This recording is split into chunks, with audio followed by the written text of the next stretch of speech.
certain things, right?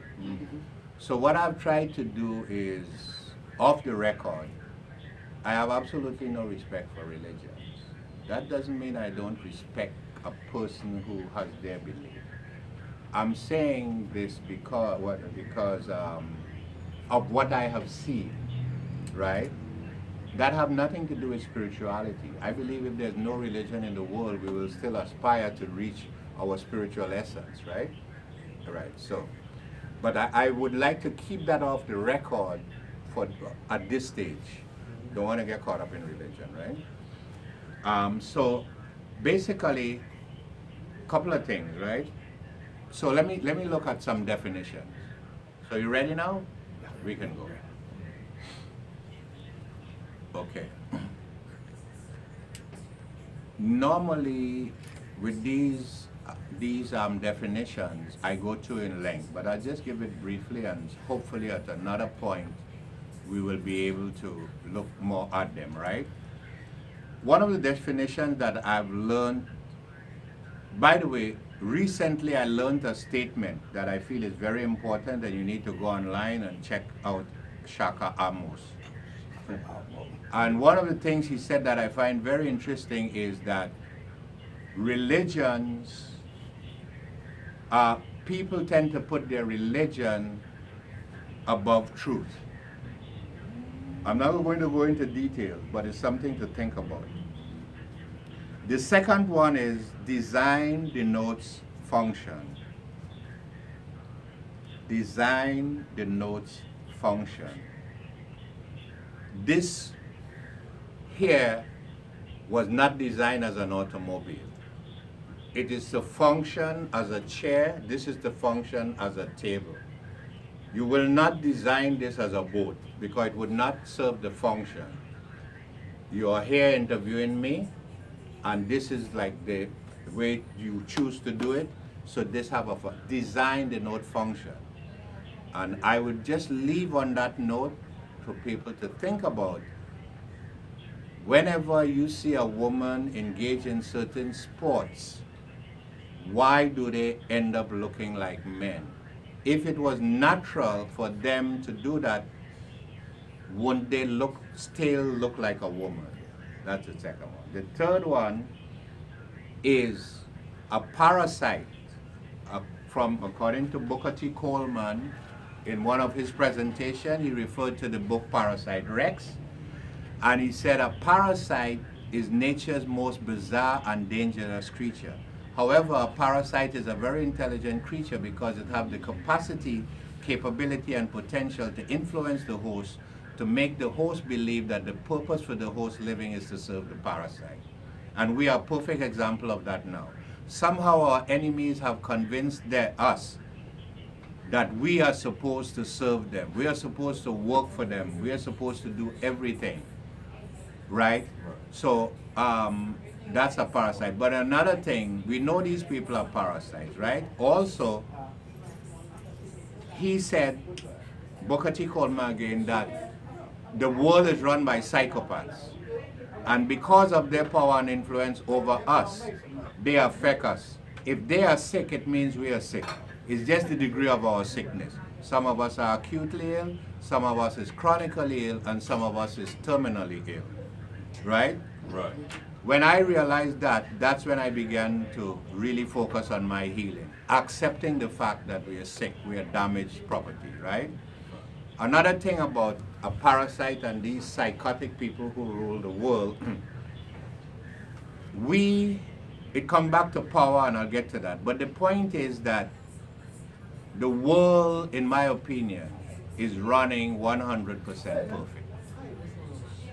So the average person may say, brother, you were saying, making sense till now. We know that's a crazy world.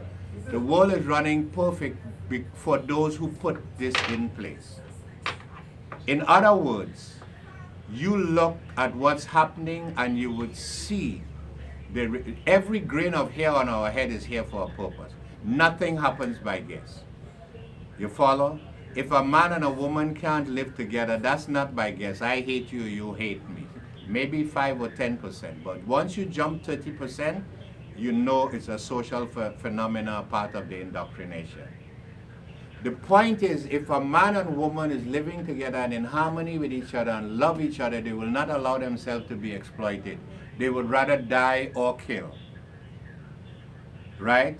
So they have people who have a vested interest in the separation. And if you study the religious text carefully, if you study the if you study the education system, it's all teaching men and women to hate themselves and to hate each other. I don't have time to go into that now. But the point is, if we love and care for each other, this system will collapse in minutes. Very important to understand. That brings me to another definition, again by Dr. Wade Nobles. The majority of people deny themselves of the things that they should know because of what they think they know, even though they don't really know what they know. Interesting. The majority of people deny themselves of the things that they should know because of what they think they know, even though they don't really know what they know. Very important, Dr. Wade Nobles.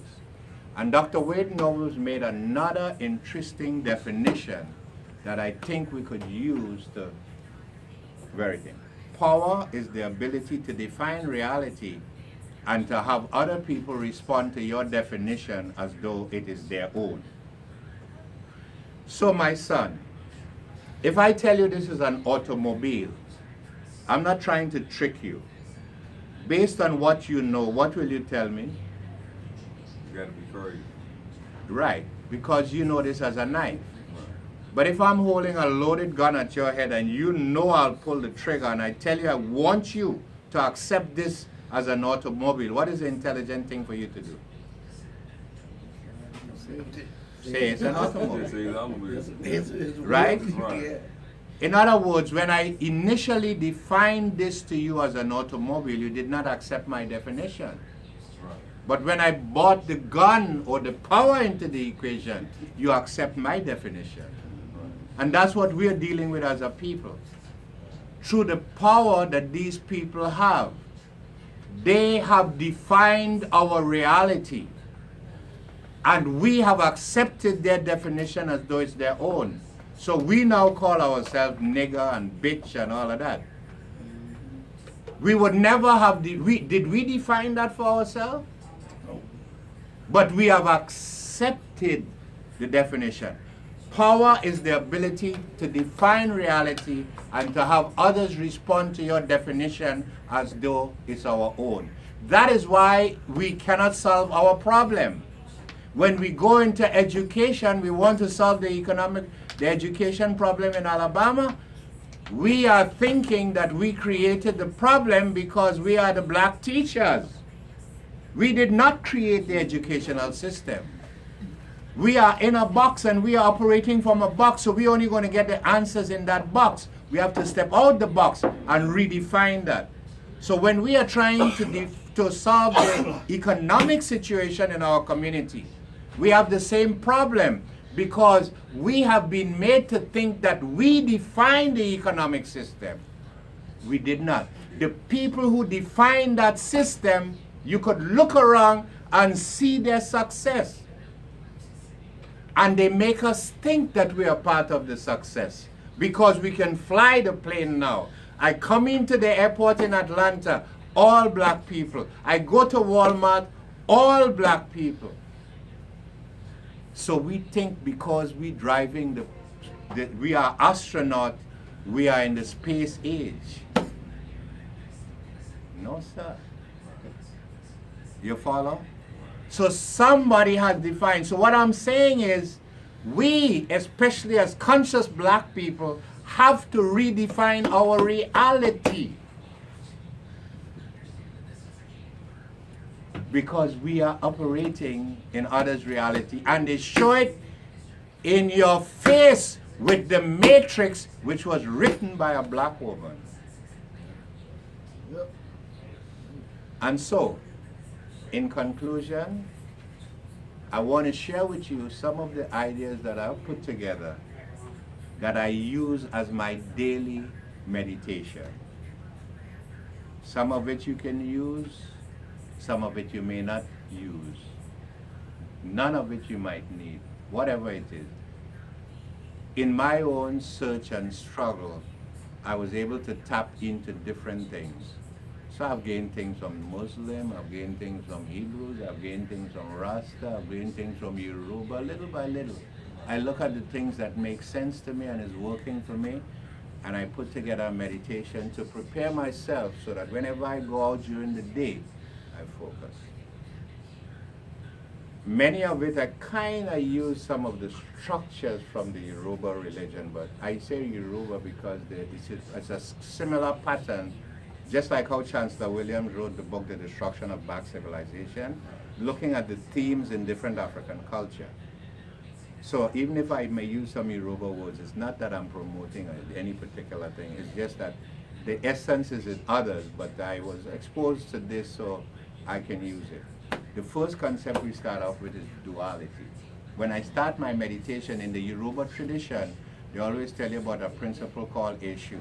Because in life there's always what's real and what appears to be real. And they look identical. And most of the time we get caught up in what appears to be real.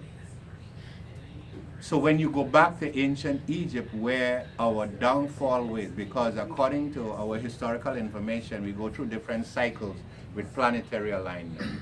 And I think Phil Valentine, in one of his lectures, I think the Olmec civilization, pointed out different cycles where you have like 1.5 million years of purity, then 1 million year, a lower level of spirituality, then you have about 864,000 years of duality, and then you have 432,000 years of chaos. But even within all of those periods, you could still experience, so even though you're in chaos, you can experience spiritual bliss. And by the way, you know, in African culture, ignorance was not bliss, ignorance was evil. That's a European concept. Yeah, ignorance is evil. So duality. So if it's the last lesson left by us, by our ancestors before our fall, was the concept of duality. That was the story of Isis and Osiris and so. And when we look at it, we could say, we're talking about negative and positive, right and wrong, disorder and order. I try to use words because we could get caught up in words. Instead of problem, I use challenges, right? Because problems tend to be burdensome. Challenges make you feel as though you could handle it.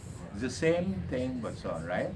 So the concept of duality, right, wrong, negative, positive, bad, good, all that. In our culture, when you go back into ancient Kemet, they talk about order and disorder. You tend to take emotion, you're saying the same thing, but you see the difference because you could deal with it without much emotion. So that was the whole idea. In life, we are always going to meet negative and positive. So from my personal point of view, and for our discussion and to simplify things, I consider that I'm automatically 50% bad and 50% good. So what do? I try now, under the European system, I want to be 100% good. So I'm fighting to be 100, no. Under our African system, once I understood that, all I want is to be 51% good to control the 49% bad. And the more I work on it, right now I stay between about 75 to 85% positive. Sometimes that little 15 to 25% negative is rough. So when people ask me, what's happening, I say I have no problem. I mean it, I have no problem. Because I treasure the amount of positivity, and that helped me to neutralize the negativity. So that's the first concept that I start my day with. I'm framing my mind because I'm going out there and meeting all kinds of energies. So I'm creating my own shield, right? And you can choose your own format. The second concept, which I should probably put last, but I'll still do it because it's second, the concept of purpose and destiny. Each and every one of us is here for a divine purpose. And as I said last night, everything we needed for a heavenly experience in this time and space was given to us before we came here. So I don't ask God for nothing. I ask God to show me what was already given to me. You follow? The system out there wants to use our resources, so they're always keeping us away from ourselves so we can never see the value in us, while they're sucking our resources from us. So we are all here for divine purpose and destiny. I don't want nobody telling me they're following me. Don't come to me with that. I don't want nobody following me. If I decide, as I say, sometimes I don't even know where I'm going. I don't want nobody give me no label. Oh, he's a prophet. Oh, he's a this. Yes, if I share something with you that could stimulate you, I'm happy. That's my gold medal. That's my Grammy Award. You follow? And I feel good about that. But I have to be careful. Minister Farrakhan, Nation of Islam, say all praise is due to Allah, to take that away from you, because you can easily get off into that dysfunctional energy, right? So that we all have a divine purpose and destiny. And you don't have to be me, I don't have to you. You put one flower here, it looks beautiful. You put two, they look a little more beautiful. The more you put, the more beautiful they look. What would happen if the red ones say, I am the best, and they all destroy themselves? We are, so you're supposed to be there taping this thing. I'm supposed to be speaking. Your mother is supposed to be there giving me her positive energy. My brother is there giving me that youthful, all of it combines for one. So when we come to our purpose and destiny, we all have a purpose and destiny, and they complement each other. I'm sitting here, we're in the same room with the same thing, but we're not seeing the same thing. But we complement each other, because you can tell me what's going on behind my back. I can tell you what's going on behind. So that's how we're supposed to operate. We have our purpose and destiny, and we have to stop trying to be like others. The third concept, shown in the Yoruba tradition as an old man walking with a cane, all beaten up and broken down like me. You could see the wrinkles in my face. This is from my struggle. But here's what's coming out of my mouth. The difficulties, the pains, the sufferings we struggle in life were all designed for the development of good character. Your problems could either elevate your character or destroy you. You have to learn how to use it as your foundation. I use my thing as my foundation. You follow? The fourth concept we could call transformation, which in the Yoruba tradition could call Oya. The hurricanes, the volcanoes, the tornadoes. Those concentration of energies, when they explode, they could wipe out a nation. But what happens when you wipe out the nation? You have to rebuild. Transformation. Sometimes that whole thing have to be destroyed. You follow? We as creatures as human beings tend to be creatures of habits. Even when they're harmful to us, we can't let them go.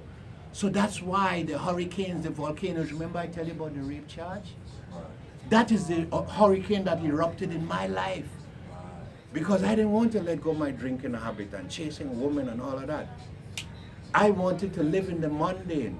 So boom! So these things that happen to us in life, it can destroy us if we learn in our African tradition. That's why I learned these principles, and I'm reminding myself of it. I go through my challenges, my difficulties, my pains, my sufferings, you know?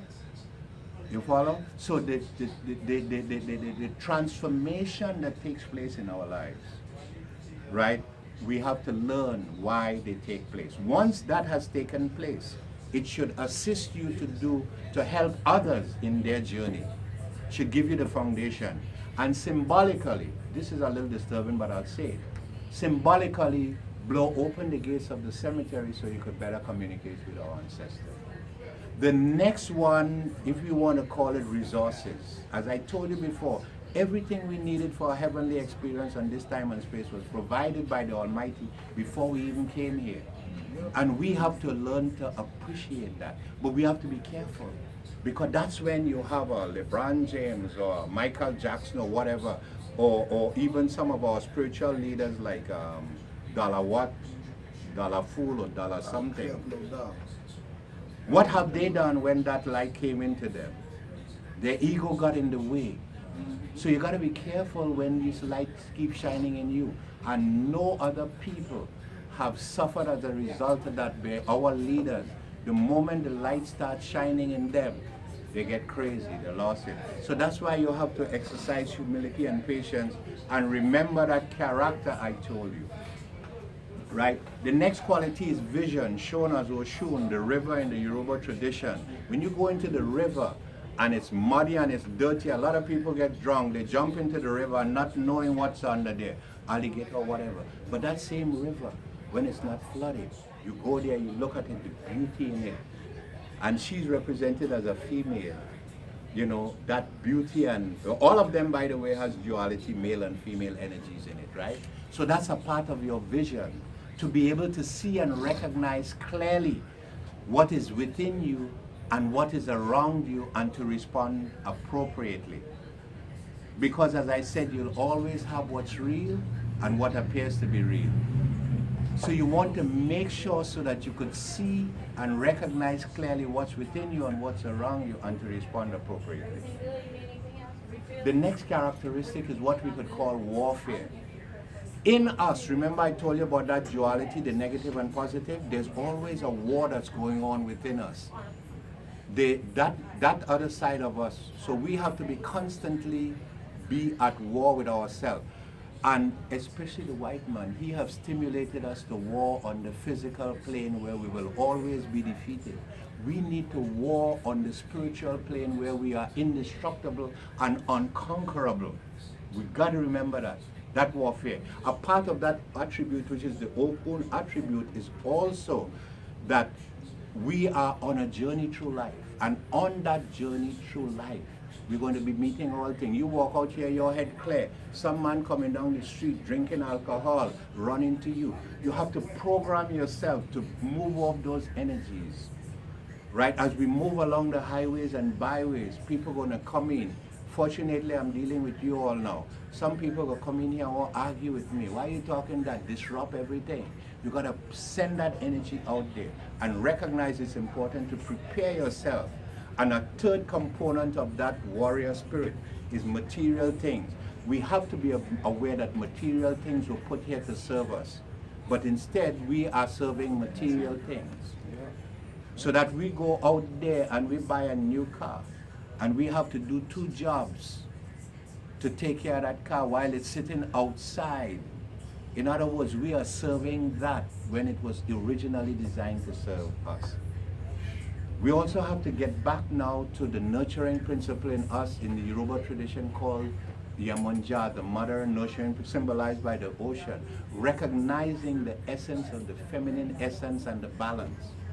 The female, I think, I might be a little confused with this, is the one supposed to be the disciplinarian. We are supposed to be the enforcer. So when she tells the child, don't do this, and then the child continue, I'm going to tell your father. But she have to set that standard. But look at it, she's the nurturer, the sustainer. Look at the ocean and the wealth of resources in the ocean, and you check that out with the blood. And the blood tastes just like the sweet salt water. So the mother, the nurturing principle. And the final component of my meditation there, right, is the how to heal yourself, which is a combination of what I'm talking about here: proper nutrition, mentally, physically, and spiritually. Then what I usually do before, but I could dig in, I go into the next level where I pay respect to my ancestors. I pay respect to my original ancestors, my ancestors whose names I don't know, my ancestors whose names I don't remember, my ancestors who died in Africa, Altibola and what's known today as Africa, my ancestors who died in the diaspora, my ancestors who died crossing the Atlantic and going through all of that, my afros. I remember them because they have learned from that experience. And that now is available for me. When I remember them, I am now accessing all of the knowledge that they have acquired in their journey. And then I go to the next level where I remember my I remember my ancestors at the place of my birth. I remember my ancestors now that I'm here in Birmingham. You follow? Because I want to remember the ancestors at the place of my birth, because I am back in Birmingham because for some reason I was here before. And whatever I didn't finish then, I have to finish. So that's why I bring that into alignment. And then, as I said, at the place of then I go back to my immediate ancestors, thanking them. And finally, I am able to uplift them. My ancestors, I lift you up. Ancestors, lift me up. I do it maybe 3 times or so. I don't see no ghosts. I don't worship no dead people. But I'm telling you, I grew to hate my ancestors. I grew to not to respect my ancestors, right? When I came reawakened and I realized who the ancestors was, I can tell you, I, you are looking at the result. I am the result of only paying respect to my ancestors. And look at what they've done to us. They are telling us not to worship our ancestors. Every religious book is based on ancestral worship. This one beget that one, this one beget that one, this one beget that one. And believe me, they might say about Jesus, Savior, or what? His lineage go all the way back to David. Go check it out. It's out there. You could find the information out. They know the power of our ancestors. They are using the knowledge from our ancestors. They are using our secret knowledge. And we have rejected it, and we wonder why we're in the condition we're in. There's no way I could speak to you this way. There's no way I could have read what I say to you in a book yesterday. You follow? When considering I came to this country as the, blind, deaf, and dumb, how could this happen? It is simply a reactivation of my genetic blueprint, which is a part of my ancestors. And so that is a process that I use for meditation. My brothers and sisters, I'll just wrap up. I want to take this opportunity to thank you all for allowing me in your space. I feel deeply honored. It's a wonderful experience. And I hope that we have a chance, I know we'll have a chance to do it again. With that, I would close with the words of peace in the traditional African language, Hotep, and Hetep, which means supreme peace. Until.